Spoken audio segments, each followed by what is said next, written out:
बिस्मिल्लाहिर्रहमानिर्रहीम, अस्सलाम वालेकुम जी। मैं नजमुल हसन बाजवा हूँ। आपको हमारे फेसबुक पेज और यूट्यूब चैनल पर खुश आमदेद। नाज़रीन किराम, कुछ इंतहाई ज़बरदस्त और इंटरेस्टिंग अपडेट्स आज सामने आई हैं। एक तो यह है कि GHQ से खबर है, जनरल आसिम मुनीर साहब ने पहली बार जो है ना वो मुल्की हालात के ऊपर, सियासी मामलात के ऊपर लबकुशाई की है। पहली बार वो इसके ऊपर बोले हैं और ये बड़ा ज़बरदस्त एक आज का सेशन था। उसमें उन्होंने अपने ख्यालात का इजहार किया और उन्होंने क्या क्या कहा, ये बहुत इंपॉर्टेंट है। उन्होंने मोना सलाई के हवाले से बात की, उन्होंने जनरल बाजवा के हवाले से बात की, उन्होंने चौधरी परवेज़ लाई के हवाले से बात की, इमरान खान के साथ जाने का जो मामला था चौधरी परवेज़ लाई और मोना सलाई का, इसके ऊपर बात की गई। फौज के सियासी गैर सियासी होने के ऊपर बात की गई, इकॉनमी के ऊपर बात की गई। मतलब हालिया तमाम मामलात के ऊपर जो है ना वो डिस्कशन हुई है। तो जनरल आसिम मुनीर ने इस पूरे मामले के ऊपर क्या कहा है, ये मैंने आपको अपडेट देनी है। इसहाक डार साहब दौड़े दौड़े, डिप्टी वज़ीर-ए-आज़म साहब भागे भागे ऐवान सदर पहुंचे हैं। इसके बाद ऑब्वियसली उसके ऊपर उन्होंने बहुत सारी बातें की हैं। वो दौड़कर क्यों आए हैं, इमरान खान की किस हाँ का इंतज़ार कर रहे हैं, इमरान खान के जो है ना वो क्यों वो इस वक्त वो ये मतलब एक पूरा प्रपोजल लेकर गए हैं जिसके ऊपर सिर्फ इमरान खान अगर हाँ कर दें तो मामला तमाम के तमाम सेटल हो जाते हैं। इसके ऊपर भी बात करेंगे। एक एक करके मैं आपके सामने रख देता हूँ। सबसे पहले नाज़रीन किराम, आज GHQ के अंदर एक कॉन्फ्रेंस हुई नेशनल सिक्योरिटी के नाम पर, और इसके अंदर असल में मौजू ये था कि बलूचिस्तान के ऊपर बात करनी थी, बलूचिस्तान के ऊपर डिस्कशन होनी थी। इसमें बलूचिस्तान और सिंध से ताल्लुक़ रखने वाले लोग ज़्यादा थे। यहाँ पर इनमें पॉलिटिशियंस मौजूद थे, सियासतदानों की मौजूदगी के अंदर जनरल आसिम मुनीर ने जो है ना वो ये बातें की हैं। सियासतदान मौजूद थे, प्रोमिनेंट फिगर्स थे, इकोनॉमी से ताल्लुक़ रखने वाले लोग थे, मतलब बहुत सारी चीज़ें हुई। तो बलूचिस्तान के ऊपर बात कम हुई, सियासत के ऊपर जो है ना वो गुफ्तगू ज़्यादा हुई। तो बलूचिस्तान के ऊपर सबसे पहले तो उन्होंने कहा जनरल आसिम मुनीर साहब ने कि हम जो है ना वो फ़ौज का रोल कम से कम करने की कोशिश कर रहे हैं। इसके बाद जब बहुत सारे सवाल हुए तो मैं मोटी मोटी बातें जो जनरल आसिम बाजवा ने की, जनरल आसिम मुनीर साहब ने की, बाजवा साहब तो चले गए हैं लेकिन खैर ज़ुबान पे नाम अभी भी आता है। तो जनरल आसिम मुनीर साहब ने जो बातें की वो मोटी मोटी बातें आपके सामने रख देता हूँ। उन्होंने कहा कि आइन और इदारे की इज्जत पर कॉम्प्रोमाइज नहीं करूंगा। This is a very important news. आइन और इदारे की इज्जत पे कॉम्प्रोमाइज नहीं करूंगा।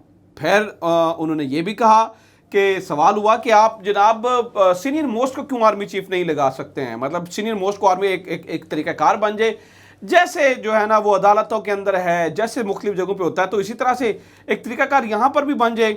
और फिर एक्सटेंशन का कानून आप क्यों नहीं ख़त्म कर देते, एक्सटेंशन के ऊपर भी जो है ना वो मामला सॉल्व हो जाए हमेशा के लिए। तो इसके ऊपर जनरल आसिम मुनीर ने कहा कि फ़ौज का काम इनपुट देना होता है, फ़ौज डिक्टेट नहीं कर सकती है, हम इनपुट कर देते हैं, हम डिक्टेट नहीं करते हैं। गवर्नमेंट की मर्जी है, अगर वो ये कानून ख़त्म करना चाहती हैं तो कर दें, या जो कोई कानून बनाना ये गवर्नमेंट और पार्लियामेंट का काम होता है, ये हमारा काम नहीं है। मतलब बड़ी एक वाज़ेह लकीर उन्होंने जनरल आसिम मुनीर साहब ने आज खींची है। तो मतलब एक्सटेंशन के ऊपर भी उन्होंने बात की। उन्होंने कहा, यानी कि इनके कहने का मतलब ये था अगर गवर्नमेंट ये करना चाहती है तो हमें कोई एतराज़ इसके ऊपर जो है वो नहीं है, हमारा काम जो है वो सिर्फ इनपुट देना है। अच्छा, इसके बाद नाज़रीन किराम बहुत ही इंपॉर्टेंट सवाल हुआ, वेरी वेरी वेरी इंपॉर्टेंट। एक बंदा बीच में से उठा, उन्होंने कहा कि जनाब आप तो ये कह रहे हैं कि हम न्यूट्रल रहे हैं या फ़ौज गैर सियासी है या हम गैर सियासी रहेंगे और ये वो। तो जनरल बाजवा के बारे में जो बातें हो रही हैं कि मोना सलाई साहब ने कहा कि उन्हें जनरल बाजवा ने मशवरा दिया, और फिर परवेज़ लाई साहब कह रहे हैं कि उन्हें जनरल बाजवा ने कहा आप इमरान खान के साथ चले जाएं, तो फिर फ़ौज गैर सियासी क्या थी, कैसे हुई। तो इसके ऊपर जनरल आसिम मुनीर बोले, और जनरल आसिम मुनीर ने कहा देखें, पहले तो ये नहीं पता कि कौन सच बोल रहा है कौन झूठ बोल रहा है, इसका पता नहीं है। दूसरा, अगर ऐसा है भी तो मोना सलाई और परवेज़ लाई साहब को किसने कहा था कि वो चीफ से आके मशवरा लें। अब ये बहुत इंपॉर्टेंट बात है, बहुत बहुत बहुत इंपॉर्टेंट बात है। उन्होंने कहा कि उन्हें किसने कहा था कि जनाब चीफ से आके मशवरा लें। फिर जनरल आसिम मुनीर ने कहा कि ये फैसला जनरल रिटायर्ड बाजवा का नहीं था कि फ़ौज गैर सियासी रहे, बल्कि ये फैसला पूरे इंस्टीट्यूट का था, यानी कि तमाम लोगों का था कि जो है ना वो फ़ौज गैर सियासी रहे, और फ़ौज गैर सियासी रहेगी। ये जनरल आसिम मुनीर साहब ने कहा, इदारे की इज़्ज़त पे जो है ना वो कॉम्प्रोमाइज़ नहीं होगा। तो फिर एक बंदा उठा बीच में से और उसने ये भी कहा कि जनाब आप सूदी निज़ाम को ख़त्म करें, मतलब तायर लाहूती उस रिस्क से मौत अच्छी जिस रिस्क से आती हो प्रवास में कोताही। तो उसके ऊपर जनरल बाजवा वो जनरल आसिम मुनीर साहब बोले और ने कहा कि जनाब बिल्कुल ठीक है, सूदी निज़ाम ख़त्म होना चाहिए, कर दें, गवर्नमेंट ख़त्म कर दें, हमें कोई एतराज़ नहीं है, लेकिन पहले अपने आप को उस तायर के लेवल तक तो पहुंचाएं, हमें दुनिया की मैशत के साथ चलना होता है। तो ये सारी बातें हुई। इसके ऊपर एजाज सैयद और उमर चीमा साहब ने पूरा एक व्लॉग खड़काया है, डिटेल में उन्होंने इसके ऊपर जो है ना वो बात की है, लेकिन एजाज सैयद ने इस व्लॉग में कहा है, जो कि मैं तो बात नहीं कर रहा, मैं अब एजाज सैयद साहब को कोट कर रहा हूँ।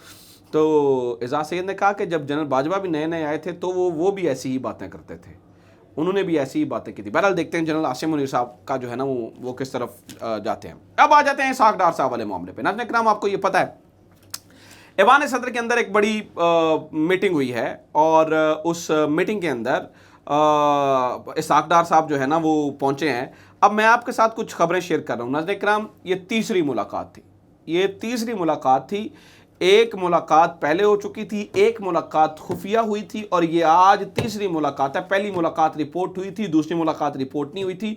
असल में इसहाक डार साहब, जब से इमरान खान ने असम्बलियाँ तोड़ने का ऐलान किया है तो इसहाक डार साहब जो हैं वो एक्टिव हुए हैं। सदर भी शाह महमूद कुरैशी ने कहा है कि सदर फासले कम करने की कोशिश कर रहे हैं और इसहाक डार साहब भी जो है ना वो इलेक्शन की तारीख लेके पहुंचे हैं। तो लेकिन प्रपोजल वही दे रहे हैं ना, बार बार वही प्रपोजल आ रहा है, जिसके बारे में मैंने कल आपको खबर दी थी कि भाई निगरान सेटअप थोड़ा लंबा कर लेते हैं, कुछ इस तरह से चीज़ें चला लेते हैं। तो इसके ऊपर जो है ना वो मना कर रहे हैं और वो ये कह रहे हैं कि नहीं, ऐसा नहीं होगा। मतलब इमरान खान सिर्फ अगर मान जाए किसी तरीके से तो नया सेटअप आ जाता है, नाम भी फाइनल है, निगरान सेटअप के लिए बात भी हो जाती है, थोड़ा सा लंबा कर खींच ले। तो ये सारे अब इमरान खान के जो है ना वो दर पे हैं, लेकिन इमरान खान जो है वो मान नहीं रहा। दूसरा, नवाज शरीफ की वापसी का मामला है। देखिए, मरियम औरंगजेब कहती है कि डॉक्टर्स नहीं मान रहे, असल में वो तबीब जो डॉक्टर है वो इमरान खान है, इमरान खान असल में नहीं मान रहा जी। हर मुलाकात में आके नवाज शरीफ की वापसी के लिए दरख्वास्त करते हैं कि भाई आप बीच में मत बोलिए, चुप रहिए, नवाज शरीफ जाने और अदालतें जाने, आप खामोश हो जाइए, आप कोई शोर ना मचाइए। तो असल में जो नवाज शरीफ साहब का जो डॉक्टर है, जो तबीब है,